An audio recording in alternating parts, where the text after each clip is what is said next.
Students, जैसा कि आपको पिछले वीडियो में बताया था कि जो समाजशास्त्र में जो क्वेश्चन आ रहे थे, जैसे कि सामाजिक नियंत्रण के बारे में, कि उसको किस तरह से करना है, उसके तत्व क्या हैं, विशेषताएं क्या हैं, अर्थ क्या है, महत्व क्या है, तो जो जितनी चीज़ें बता चुके थे, आज उनके आगे एक बार फिर से बढ़ेंगे और क्या बताएंगे कि सामाजिक नियंत्रण की आवश्यकता एवं महत्व कौन कौन से हैं, तो उनके बारे में जानेंगे।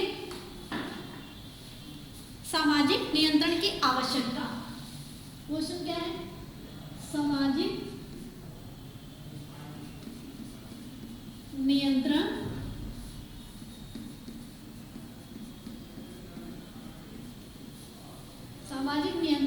की आवश्यकता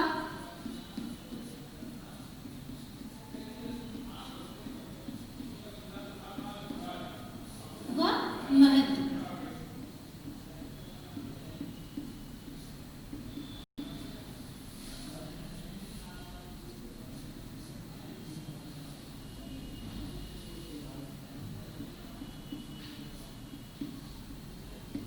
क्वेश्चन है अपना, हमेशा एक चीज़ याद रखना कि पहले हम क्वेश्चन को अच्छी तरह से समझ लेंगे, उसके बाद में उसका आंसर देंगे, क्योंकि कभी कभी क्या होता है, हम क्वेश्चन में कंफ्यूज हो जाते हैं तो आंसर में 100% कंफ्यूज होना पड़ता है, क्योंकि महत्व अलग होते हैं, विशेषताएं अलग हैं, अर्थ अलग है, परिभाषा अलग है। इसलिए जो लॉन्ग क्वेश्चन होते हैं उनमें कई सारी चीज़ें कंबाइन कर दी जाती है, तो समझ में थोड़ा सा कम आता है। तो उसके लिए क्या करना है, पहले हम समझ लें कि वो हमसे क्वेश्चन क्या कर रहा है। तो क्वेश्चन अपना क्या है कि सामाजिक नियंत्रण जो है उसकी आवश्यकता क्या है या फिर उसके महत्व क्या है। तो जो उन्होंने बताया कि समाज को संगठित, मतलब एक करने की बात करी, समाज को संगठित एवं सुदृढ़ बनाए रखने हेतु क्या होता है, ये जरूरी होता है कि समाज के सभी व्यक्ति नियंत्रित तरीके से व्यवहार करें। मतलब किसी एक पर्सन की बात नहीं हो रही है, हर एक व्यक्ति की बात हो रही है कि व्यक्ति नियंत्रित तरीके से व्यवहार करें। यदि समाज के लोग अपने अपने ढंग से अपनी जरूरतों की पूर्ति करेंगे, मतलब अगर जो इन्होंने बात कही कि अपने अपने ढंग से अपनी अपनी जरूरतों की पूर्ति करेंगे, तो समाज में अराजकता, अनैतिकता, संघर्ष, विरोध और अव्यवस्था पैदा होती है। अतः ऐसी स्थिति से बचने हेतु समूह और व्यक्तियों के व्यवहारों को नियंत्रण रखना क्या होता है, जरूरी हो जाता है। तो इस जरूरी को पूरा किस तरह से करेंगे, जो सबसे पहले इन्होंने व्यवस्था बताई कि सुव्यवस्थित संचालन के लिए अत्यंत जरूरी है। क्या जरूरी है कि अगर हम किसी चीज में नियंत्रण पा लेते हैं, चाहे वो समाज की बात हो, घर की हो या खुद की हो, किसी भी तरह की बात हो, तो क्या करते हैं कि एक नियंत्रण, मतलब जो कंट्रोल की इन्होंने बात करी, वो अपने लिए बहुत ही आवश्यक माना गया है। तो जो सबसे पहले इन्होंने पॉइंट बताया वो क्या बताया, सामाजिक स्वीकृति। सामाजिक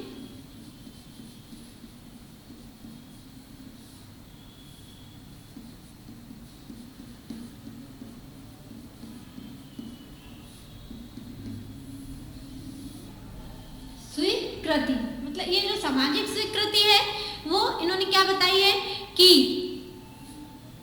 समाज में अनेक प्रथाएं, परंपराएं, रीति रिवाज होते हैं जिनका पालन करना प्रत्येक व्यक्ति के लिए क्या होता है, आवश्यक होता है। तो ये जो समाज में इन सभी को पालन करने का क्या कार्य सामाजिक नियंत्रणों के जो साधन है उनके द्वारा क्या होता है, व्यक्त किया जाता है। इस प्रकार सामाजिक नियंत्रण के साधनों से ही व्यक्ति को समाज के रीति रिवाजों के बारे में अच्छे से पता चलता है या उनको स्वीकार करने पर विवश किया जाता है। विवश मतलब एक तरह से बहुत जरूरी हो जाता है कि ये आपको करना ही पड़ेगा।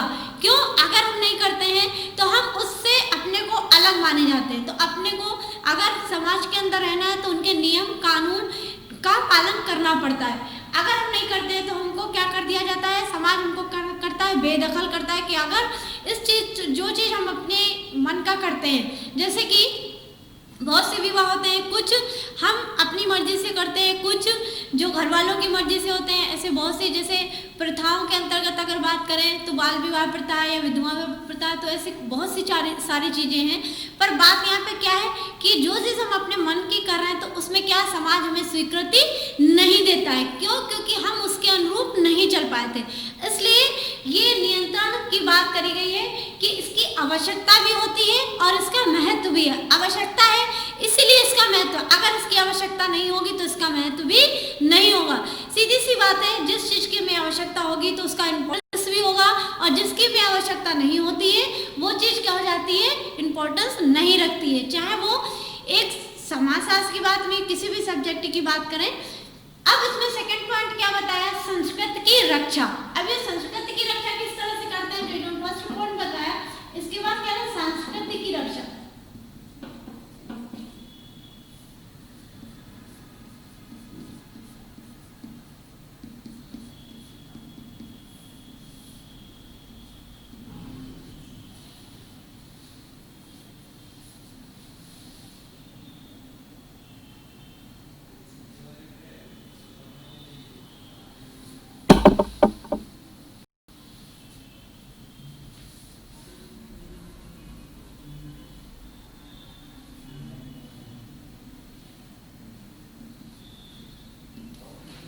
संस्कृति की रक्षा। अब हम संस्कृति की रक्षा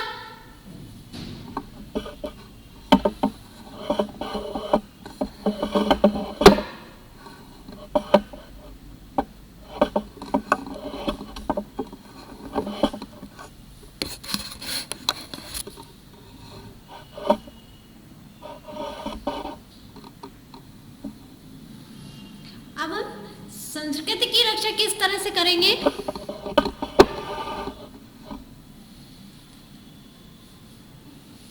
संस्कृत की अगर रक्षा की बात करें तो किस तरह से बता रहे हैं कि प्रत्येक समाज के व्यक्ति अपनी संस्कृति के अनुरूप व्यवहार करते हैं और उनके व्यवहारों में एक रूपता रहती है तथा साथ ही संस्कृति न केवल रक्षा की होती वरन निरंतरता बनी रहती है। मतलब हम किसी रक्षा के रूप में अगर इसको अपने आप में ढालने की कोशिश करें तो ये तो सही है, लेकिन ये चीज़ें क्या होती है, परमानेंट होती हैं, जो अपने को कहीं ना कहीं सब तरह से एडजस्ट कराने की कोशिश करती हैं और अपने को इनमें इन्वॉल्व होने का एक मौका देती हैं। आज इन्होंने कहा व्यक्ति के व्यवहार पर नियंत्रण, जो थर्ड पॉइंट उन्होंने बताया वो क्या बताया कि व्यक्ति के व्यवहार पर नियंत्रण।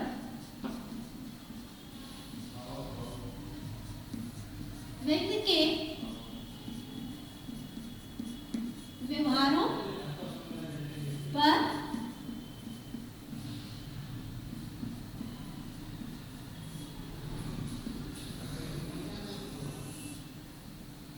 नियंत्रण।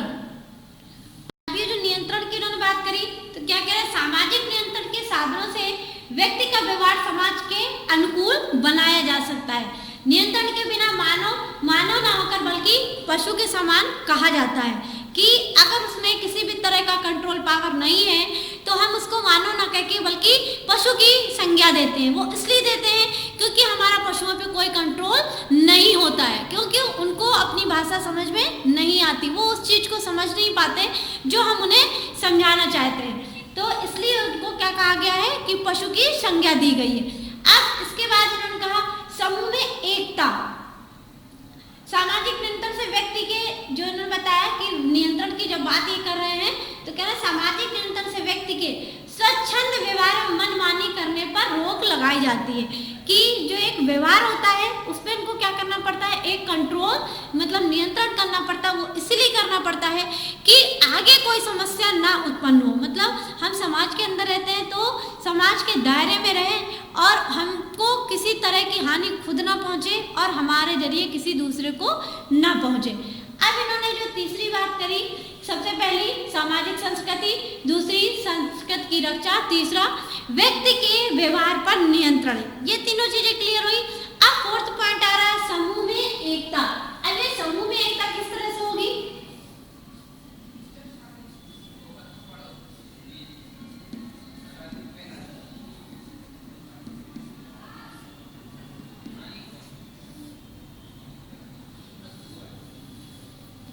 समूह में एकता।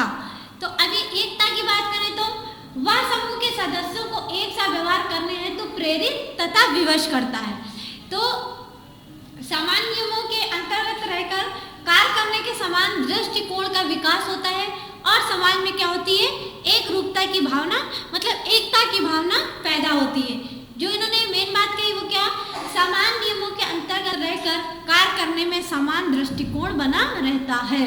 तो समूह में एकता इसलिए करना जरूरी होता है कि जहाँ पे अपन जब सारे लोग एक साथ एकत्रित होते हैं तो अगर उनमें एकता नहीं होगी तो जो चीज़ हम उनको बताना या समझाना चाहते हैं वो शायद उनको समझ में नहीं आएगी। इसलिए वो एक तरह की सभा या एक रूप उनको दिया जाता है चारों सब लोगों को बैठा के कि वो चीज़ को वो अच्छे से समझ सके।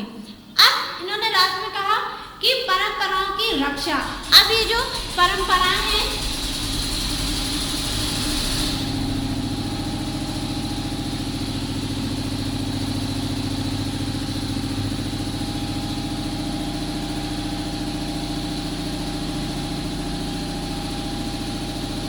परंपराओं की रक्षा। अब ये परंपराएं क्या होती है, जैसे कि प्रत्येक समाज की कुछ न कुछ परंपराएं होती हैं। इन परंपराओं में समानता उपयोगी होती है। सामाजिक नियंत्रण एक ऐसी विधि है जिनसे इन परंपराओं को उपयोगी बना सकते हैं। जो ये परंपराएं जो शुरू से चलती आ रही हैं, पीढ़ी दर पीढ़ी चलती रही, जो हमने अपने मम्मी पापा से सीखा वो शायद आज हम अपने बच्चों को सिखाएंगे, कल को वो बड़े होंगे वो किसी और को सिखाएंगे। तो कुल मिला के बात यहाँ पे ये आई कि पीढ़ी दर पीढ़ी चलने वाली परंपरा जो एक जमाने से चलती चली आ रही है और अभी भी चल रही है। अब इसके आगे जो इन्होंने एक और बात कही कि सामाजिक संगठन की स्थिरता। अब सामाजिक संगठन की जो स्थिरता है वो क्या है,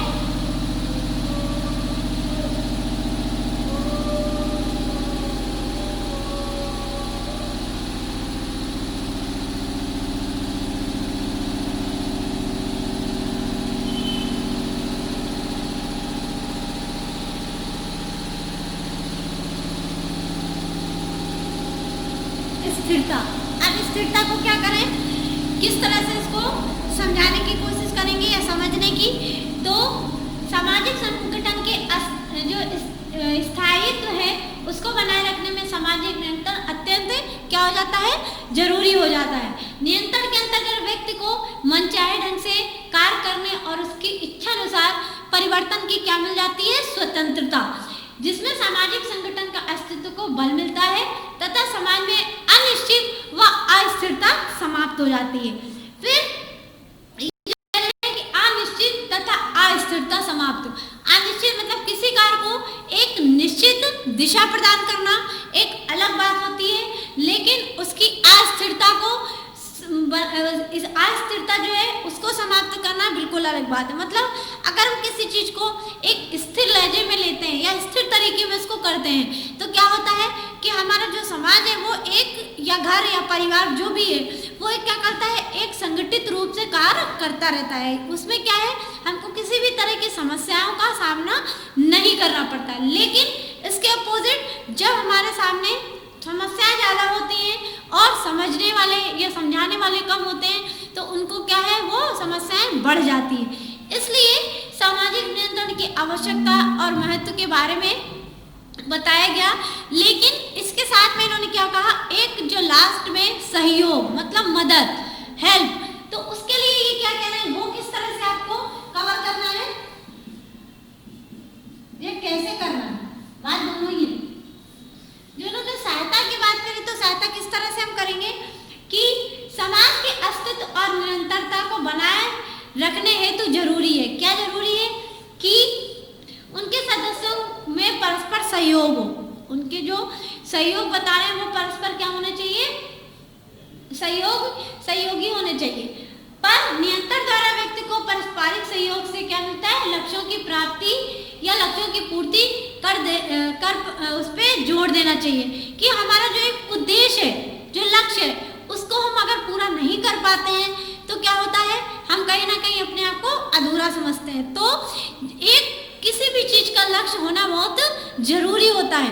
वो इसलिए जरूरी होता है क्योंकि वो हमारा एक उद्देश्य होता है। लक्ष्य मतलब एक तरह से क्या हो गया, उद्देश्य हो गया कि हमें इसको क्या करना है, पूरा ही करना है। अगर हम उसको पूरा कर लेते हैं तो हमको क्या मिलती है, एक खुशी मिलती है, शांति मिलती है और एक अपने आप में अच्छी फीलिंग्स पैदा होती है, आगे बढ़ने की प्रेरणा मिलती है कि आज हमने इस काम में सफल हुए तो कल शायद दूसरा अगर काम हम करेंगे या दूसरी कोई चीज़ ट्राई करेंगे तो उसमें भी सफलता ही हमको मिलेगी। तो ये क्या हो जाती है, एक सफलता प्राप्त करने की प्रेरणा वो हमको मिलती है। तो इसके लिए हमारे लिए क्या होता है, हमको सहयोग की भावना या सहयोग की भावना ना हो तो हमको अपने अंदर इतना आत्मविश्वास पैदा करना चाहिए कि कोई करे या ना करे इस काम को हमें खुद ही करना चाहिए। कुछ चीज़ें जो दूसरों पे डिपेंड होती हैं और कुछ चीज़ें जो सेल्फ डिपेंड होती हैं। तो जो सेल्फ है या जो अपना पर्सनल है उसको हम पर्सनल तरीके से ही अगर करें तो वो ज़्यादा संभव पाया जाता है, ना कि पर्सनल को प्रोफेशनल अगर रूप में लेंगे तो ये बिल्कुल तय है कि काम में क्या हो जाता है, डिले हो जाता है। तो डिले ना करके हम उस काम को स्वयं डिपेंड करें, खुद करें तो वो ज़्यादा अच्छे से होगा। अगर हम कुछ करने में सक्षम हैं तो उसको हमें जरूर करना चाहिए। अब ये क्वेश्चन यहाँ पे समाप्त हो रहा है। इसके आगे नया क्वेश्चन आपके लिए क्या आएगा कि सामाजिक नियंत्रण की जो प्रमुख विधियां हैं या फिर उनके अभिकरणों की विवेचना कीजिए, या क्वेश्चन को बदलने के तरीके या मेथड बदल जाता है कि सामाजिक नियंत्रण की प्रमुख विधियां कौन कौन सी हैं, या फिर उनकी विवेचना का व्याख्यान कीजिए या उनके अभिकरणों का वर्णन कीजिए। मतलब कहने का ये है कि आंसर आपका सेम है लेकिन जो क्वेश्चन का तरीका था वो क्या हो गया, डिफरेंस हो गया। वो इसलिए डिफरेंस किया गया है कि क्वेश्चन पे आप विशेष ध्यान दें कि वो पूछ क्या रहा है, क्योंकि होता क्या है क्वेश्चन में कंफ्यूजन कभी भी नहीं होना चाहिए, क्योंकि आंसर जो लॉन्ग क्वेश्चन का आंसर होता है वो डिटेल में ही जाता है। उसमें आपको विशेषताएं, तत्व, प्रकार, कारक या विवेचना, वर्णन, इतनी सारी चीजें वो ऐड करके दी जाती है। लेकिन होता क्या है, हम लॉन्ग क्वेश्चन को अच्छे से अगर याद कर लेते हैं तो हमको शॉर्ट क्वेश्चन में कोई परेशानी नहीं आती।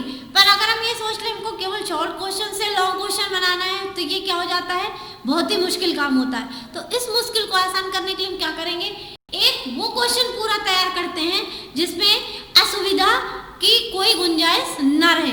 तो अब हम क्या करेंगे, जैसे आगे क्वेश्चन को ये पढ़ रहे हैं तो उसमें हम क्या करेंगे, पहले उसके अर्थ को बताएंगे, उसकी परिभाषा को, जिस चीज के बारे में पूछ रहा है पहले उसको अच्छे से बताएं। मान लीजिए आपसे क्वेश्चन किया जा रहा है कि समासशास्त्र का अर्थ बताइए, उसकी परिभाषा दीजिए और उसके तत्वों पर या उसकी विशेषताओं पर विवेचना कीजिए। तो डायरेक्ट हमने क्या किया, उसने क्या क्वेश्चन करा, समासशास्त्र के अर्थ। तो सबसे पहले हम क्या बताएंगे, उसका अर्थ बताएंगे। अर्थ अलग चीज होगी, परिभाषा अलग चीज होगी। परिभाषा क्या है, अर्थ अलग क्या है, सारी चीजें अलग अलग हैं, सबके आंसर अलग हैं। लेकिन हमने क्या किया, जो 4 राइटर्स थे हमने उन चारों की डेफिनेशंस लिख दी। उसमें क्या हो गया, टाइम हमारा वेस्ट हो गया।